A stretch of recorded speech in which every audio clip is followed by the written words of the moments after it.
The Tech Policy Design Institute acknowledges and pays our respects to all First Nations people.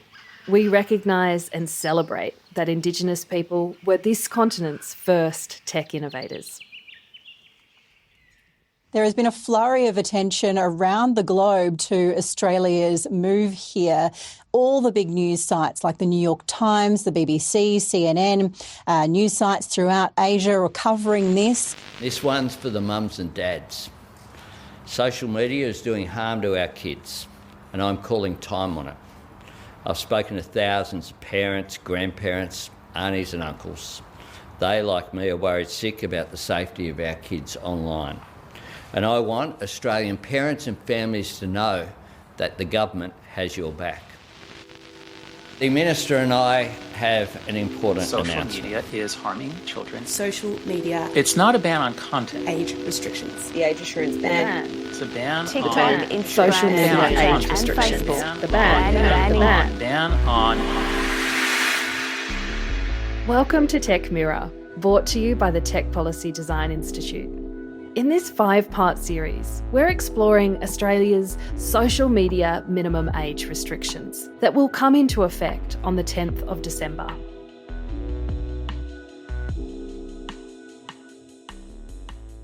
I'm Johanna Weaver, co-founder and executive director of the Tech Policy Design Institute, an independent, non-partisan think tank dedicated to technology policy. In episode 1, we acknowledged that social media use does bring some benefit to our lives, but we really focused in on the harms that the social media minimum age law is trying to prevent. We established that experts generally agree that social media can and does cause harm, especially for young people, but they disagree on what we should be doing about it. When the Social Media Minimum Age Bill was introduced into Parliament, for the most part, parents welcomed it. But many experts didn't. Most experts recognise and share the concerns about children's safety, but they worry that this ban won't actually make kids safer online, or worse, that it will encourage them into darker and more unregulated spaces. In upcoming episodes, we'll discuss what is actually in the law and ask the question, will it work? But before we can do that, we need to understand how it came to be. In this episode, we're asking, if the experts were so sceptical about the ban, why did this become a political priority? To understand how this became such a hot button issue, I spoke to tech journalist Cam Wilson. I'm an associate editor at Crikey and I write the daily Australian tech newsletter, The Sizzle. And I think the environment over the last 5 to 7 years has been a feeling that social media companies are not doing enough to protect children. You know, you could look at the Facebook files and what Meta, then Facebook, knew about how Instagram was affecting teens. Then you had COVID-19. Suddenly everyone was thrown inside for a while. We all had to go remote and spend a lot of time on our devices. And out of that, there was this real emerging kind of community concern about children's well-being, and that was really linked to their use of devices. Out of that, we've seen this kind of global push to try and do something about how children are using technology. It's been around smartphones, it's been around social media. Obviously, they're both very intertwined. And so the immediate history of this bill is that in 2024, while there's this big kind of, I would say, global campaign going on in countries around the world, popular books about it, there was a campaign in Australia to raise Australia's minimum age for social media platforms. Well, there's not a lot of things that we trust the developing brains of a 13-year-old with. They can't drive, they can't vote, they can't even go on a school excursion without mum and dad's consent. But they can have full access to social media. Now, a growing chorus of voices is pushing to change all of that by raising the age. One person who was influential in this campaign was Australian radio host and comedian Michael Whitfley, aka Whipper. Well, radio host Whipper has co-founded 36 Months. It's a campaign calling on the social media age to be raised to 16. Would you please welcome Whipper? Thank you, guys. The media loved this topic in the lead up to the 2025 federal election. This is Whipper on the project, a national news panel show, looking down the barrel of the camera and issuing this challenge to the leaders of the two major political parties during prime time on commercial television. If I've got this camera here to Mr Albanese or Mr Dutton there, if you were to make this an election promise, then you will win the vote of every parent. So I'll leave it with you guys. We've got to do something. Initially, Peter Dutton, then opposition leader, committed to raising the age.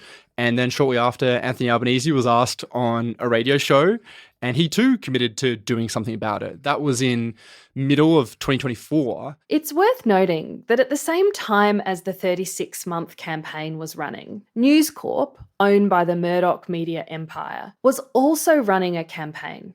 Let them be kids. These campaigns amplified the voices of parents, many of whom had tragically lost their children to suicide and were rightly demanding action.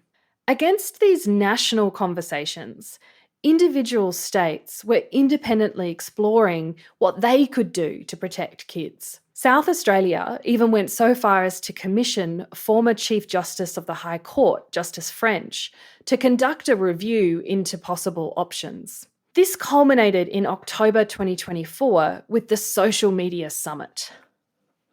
The New South Wales and South Australian premiers held these joint social media summits where they said, we're bringing people together to talk about all the social media harms. And it was really framed as this idea of like, we know that there's harm happening to kids on social media. What are we going to do about it? And they invited all kinds of people. And it was this idea of let's hash this out. Let's figure out what we can do about it. And then from what I heard from attendees, on the first day, the South Australian Premier gets up at the start and says, the science is settled. We need to do this. We need to ban social media for kids, completely like revealing the fact that while I'm sure there is a lot of interest to canvass various options about how to help kids, this was something that was almost in a way preordained. And I was able to, via Freedom of Information request, get internal correspondence showing that in the lead up to the event, staffers are talking about how these events would actually create almost the permission structure for this policy. We also saw Jonathan Haidt, global phenomenon, who has really been one of the leading figureheads in this idea of banning kids from having smartphones, banning kids from being on social media. He was in contact with the Australian government saying, don't pay attention to academics who are cautioning against this. You should really push for this. His book was actually cited by the South Australian Premier, and I think it's been mentioned by the Prime Minister as well. We spoke to Jonathan Haidt in episode 1. Here's Premier Milanauskas speaking at the South Australian Social Media Summit, referring to the impact of Jonathan's book. My wife, Annabelle, who's here today, Belle read the book, The Anxious Generation, and she read the book and then turned to me one night and said, you better effing do something about this. And that sincerely was the genesis of actually putting our minds to, well, what can we do as a state government in conjunction with the state parliament to make a difference, which then in turn led to the commissioning of the review or report handed down by Chief Justice French. So you've got all this happening, and amid all that, Anthony Albanese and the Labor federal government committed to this, and not just as a way to do it as a policy, but also I think, that there is a value in harmonising this. This is then Communications Minister Michelle Rowland, now the Attorney General, talking at a press conference on the 7th of November in 2024. You can hear her reaffirming Cam's theory that the need to unify the states and territories was part of what drove the federal government to step in, along with the concerns of parents.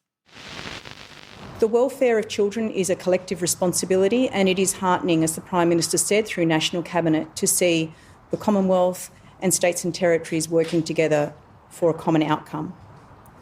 We know that social media offers many benefits to Australians, including to young people, as a way of keeping connected, of finding their tribe, of making sure that young people who may otherwise be isolated by geography or other factors have that connection.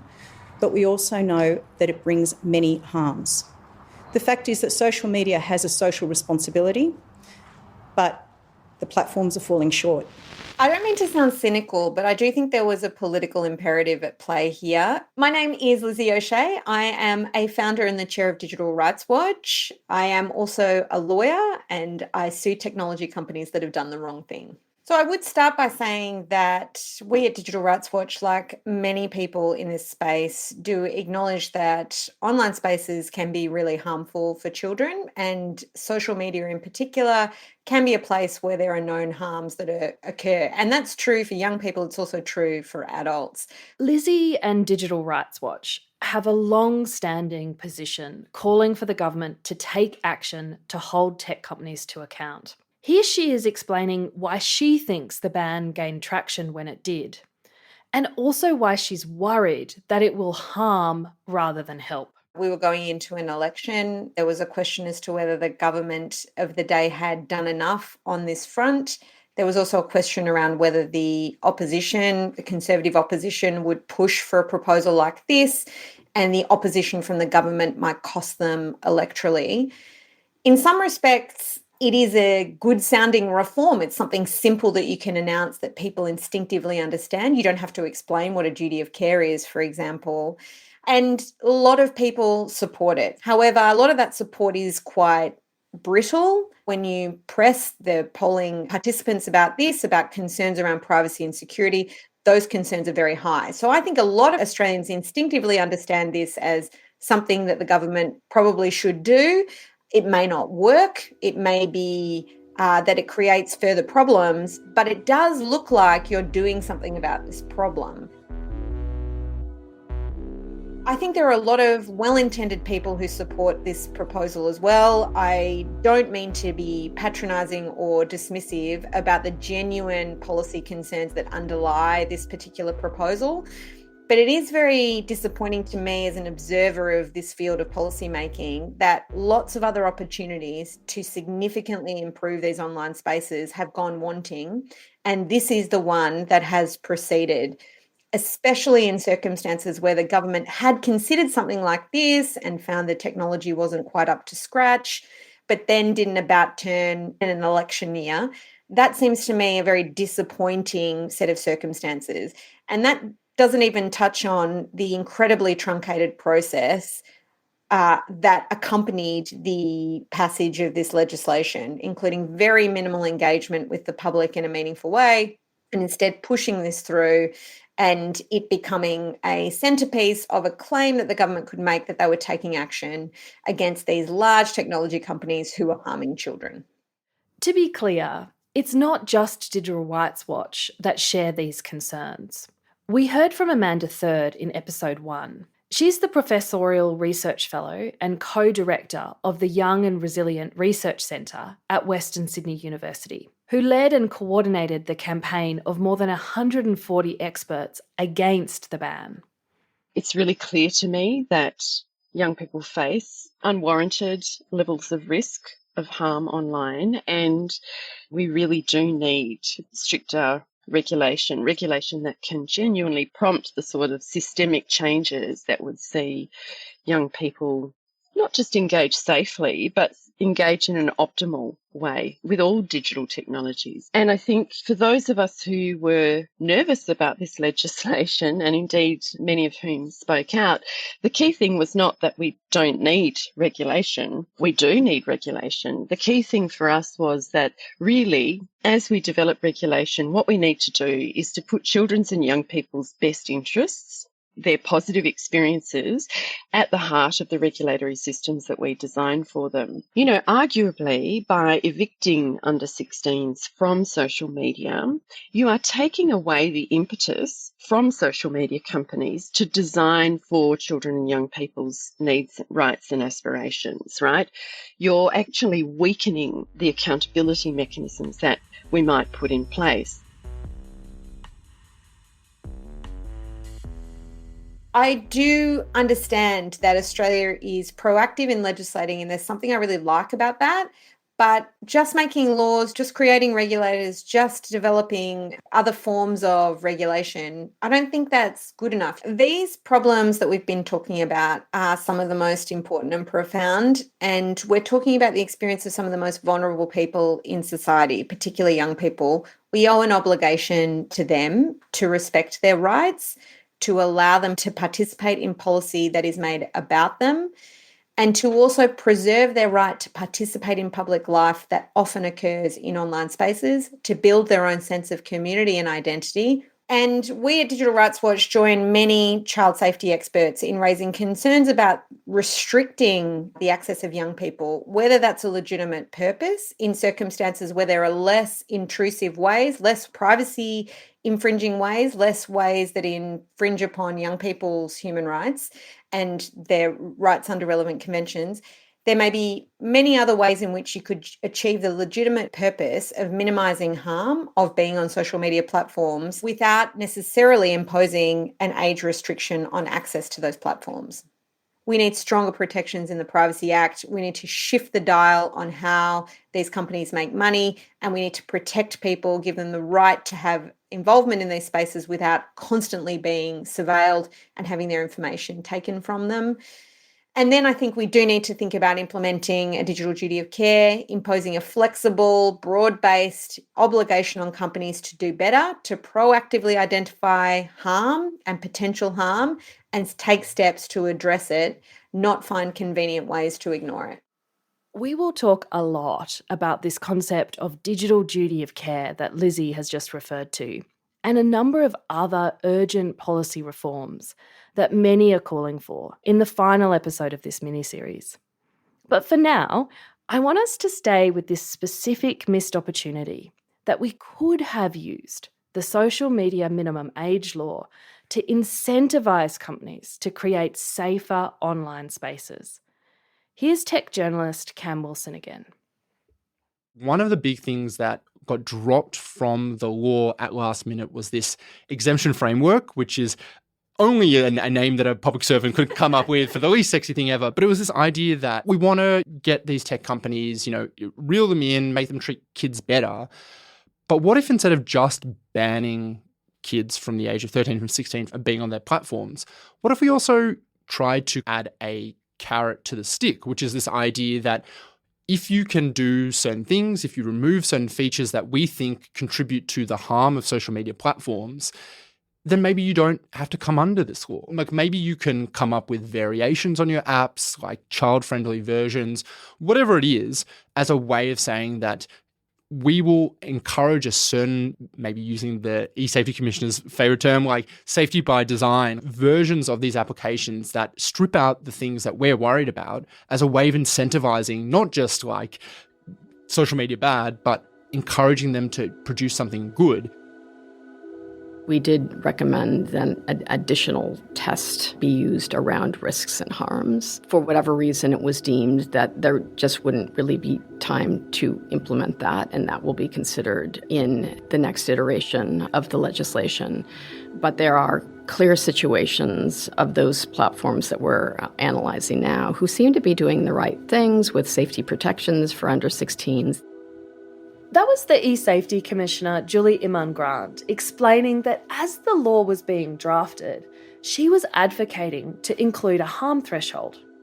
Now, one way to do this could have been by adding a framework to exclude companies that were doing the right thing. Now, I want to be really clear here. This would not have been a free pass, but it's about creating an incentive for companies to build better technology. The legislation, as it passed through Parliament, does allow the Communications Minister to make rules to specify that particular services will or won't be captured by the law. But as it stands, the legislation does not include any criteria against which an individual company should be assessed for exclusion. It's essentially at the minister's gift to make that decision.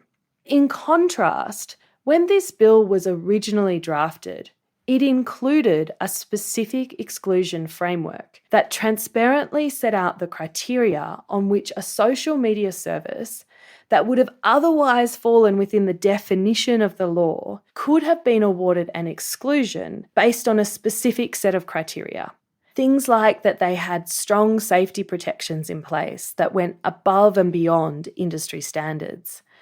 If they could provide that they had robust safety measures in place, they could have applied to be assessed and excluded from the law, and young people would have been legally able to continue using those services, which had been uplifted because they had put these extra safety measures in place. This could have created a race and a market to create safe online spaces, and not just for kids. I think one of the things that I always am interested in is how some of the safety and other features that are rolled out, often for smaller populations, often then get rolled out for broader populations as well. Features that platforms like Meta have rolled out for kids initially have then ended up being available to adults. And I'm like, that's great to have those options. However, as Cam reported at the time, political negotiations complicated matters, leading to the exclusion framework's unexpected disappearance once the bill was introduced to Parliament. The reason it had been taken out at last minute was because of a deal between the Labor Party and the Liberal Party, where there was kind of pressure from the Liberal Party, who said at the time, we don't want to have almost like a get out of jail free card for these platforms. We don't want to give them a way to kind of weasel out. And that clearly was something that the government agreed with. So between the time that the government initially announced the kind of final law, which was at the start of November, and started briefing it out to reporters, so saying this is what you'll expect to see in the legislation, and then about a week and a half later, that portion had been removed. And in my opinion, probably damaged the bill in terms of its ability to, I think, get better outcomes for not just kids, but for everyone. With the exemption framework removed, the law excludes young people from social media without offering social media platforms any incentives to transform their services for children's needs. Talk about a missed opportunity. It would be a significant improvement if this exemption framework was added back into the law when it comes under review.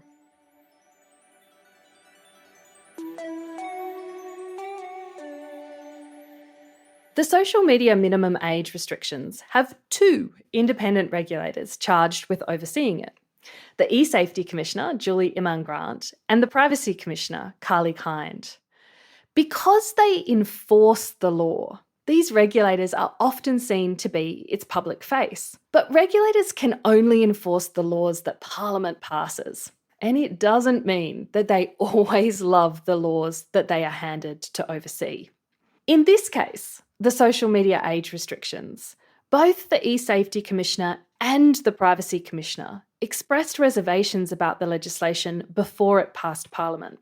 The eSafety Commissioner, Julie Inman Grant, addressed the Royal Society of New South Wales in June last year. This was before government had made its announcement, but it was a very live national conversation. Some argue the tech industry is already acting like big tobacco and should therefore be treated as such, as the industry is accused of ignoring compelling research that shows the damage their platforms pose to children so that they can protect their bottom line.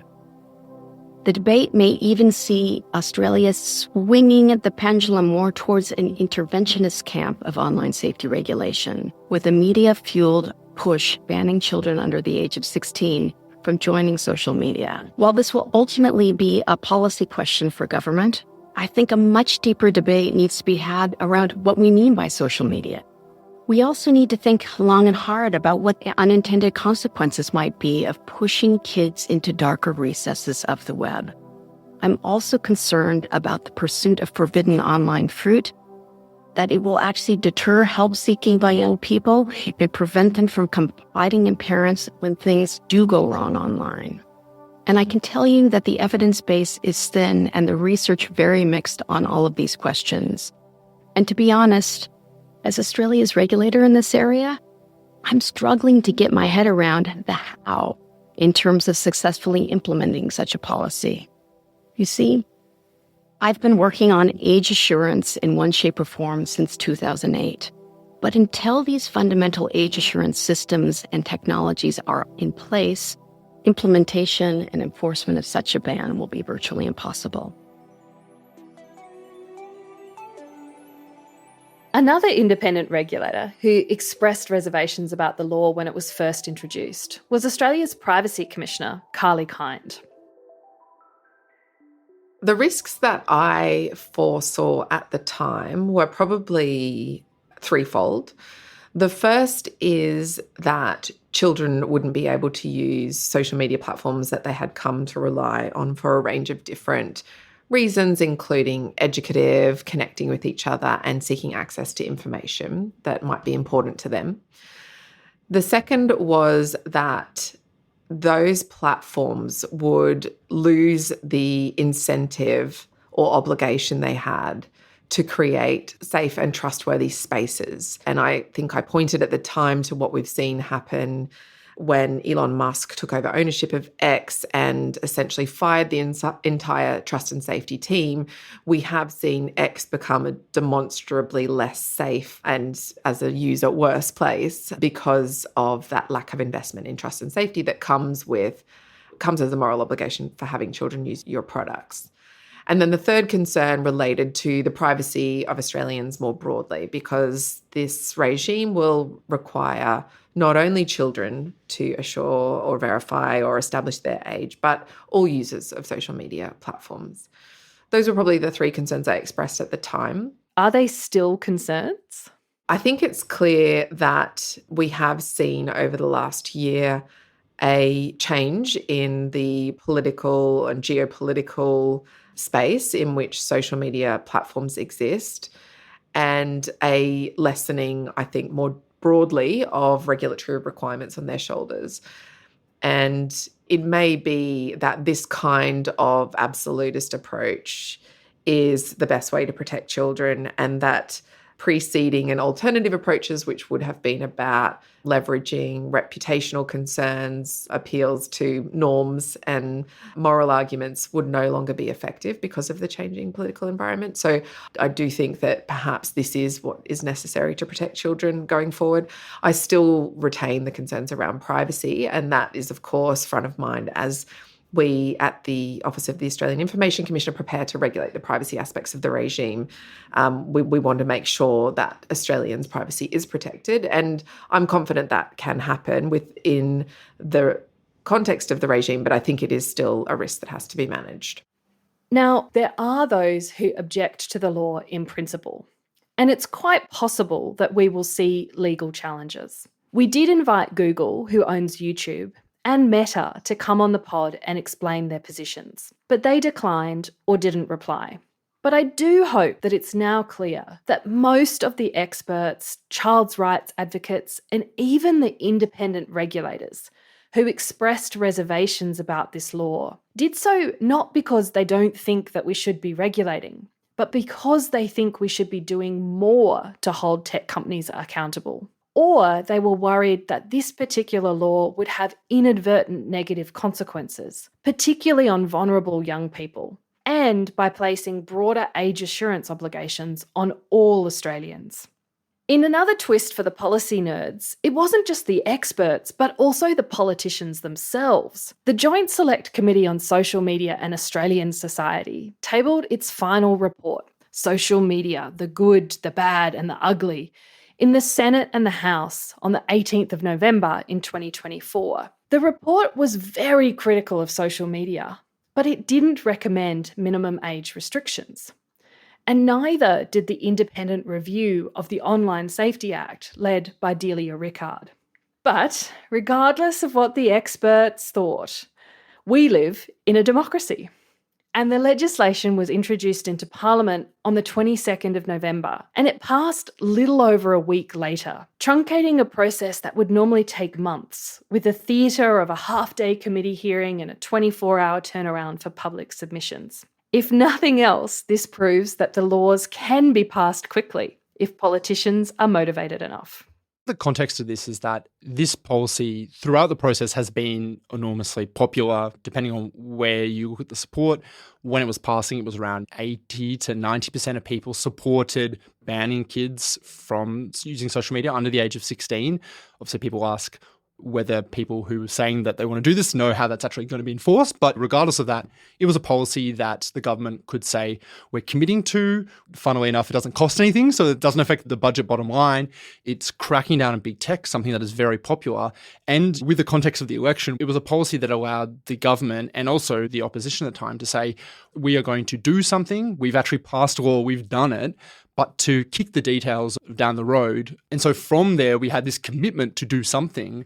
And the following 18 months was this almost reverse policy process where they came up with the idea first and then they had to figure out all the details. And that went from figuring out what age was going to be the minimum age. And then the subsequent 12 months, which were almost through, was this idea of how do we actually figure out how to enforce this law? It's been a policy process that's involved consultation, that's involved setting regulation, that's involved getting advice from various regulators about how to set guidelines and expectations for what social media platforms need to do to enforce this age. Because that's the key part of it. Like this law, while it says we're setting the minimum age and you've got to do something, it leaves the nitty-gritty, the matters of how you actually implement it to the social media companies themselves. Because as the government says, you're the experts on this, you can figure out how to do it, we'll tell you if you're doing a good job. And so, listeners, this is the story of how Australia passed its world-leading social media age restrictions. Are they perfect? No. Will it work? Well, we're going to cover that in the coming episodes. But for now, I'd like us to pause and take a moment to applaud the intent of this law and the courage of the advocates who made it happen. Because I think we can all agree that things needed to change. This is Prime Minister Albanese speaking on the floor of Parliament on the day the legislation was introduced. I also want to be grateful for the work of civil society.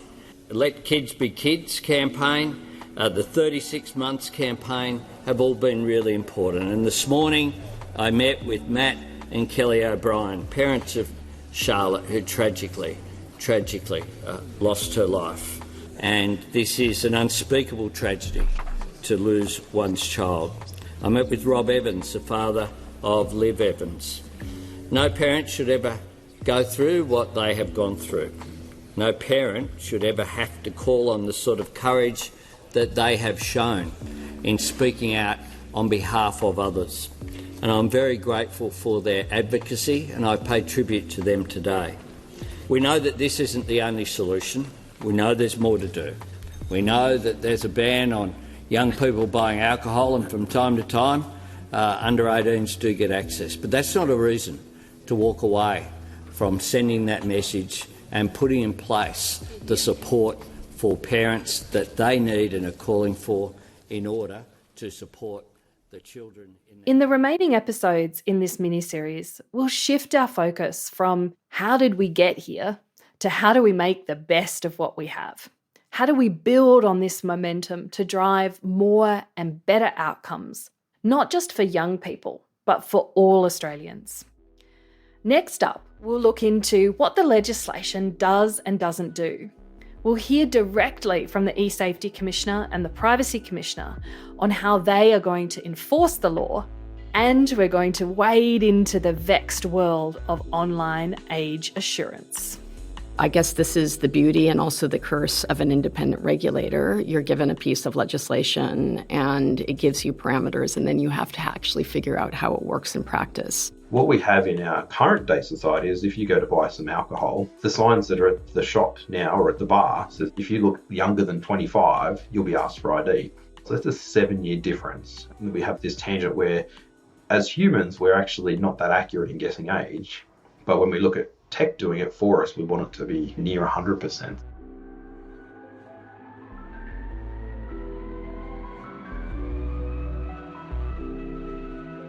This has been Tech Mirror, a podcast brought to you by the Tech Policy Design Institute.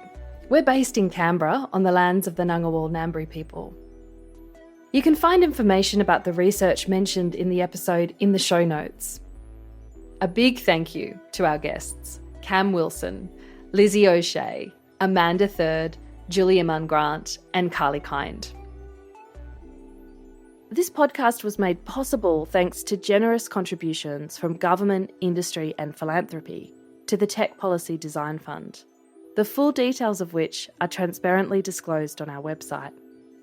For information about the archival audio we've used in this episode, please check the show notes. The soundtrack is by Talia Skopelis, a Sydney-based artist and entrepreneur with Aboriginal and Greek heritage.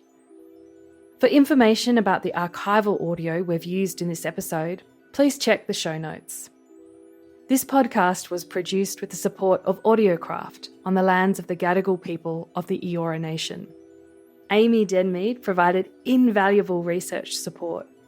A big thank you also to all the team at the Tech Policy Design Institute, without whom this pod wouldn't be possible. For more information about our work, visit us at techpolicy.au or follow us on LinkedIn.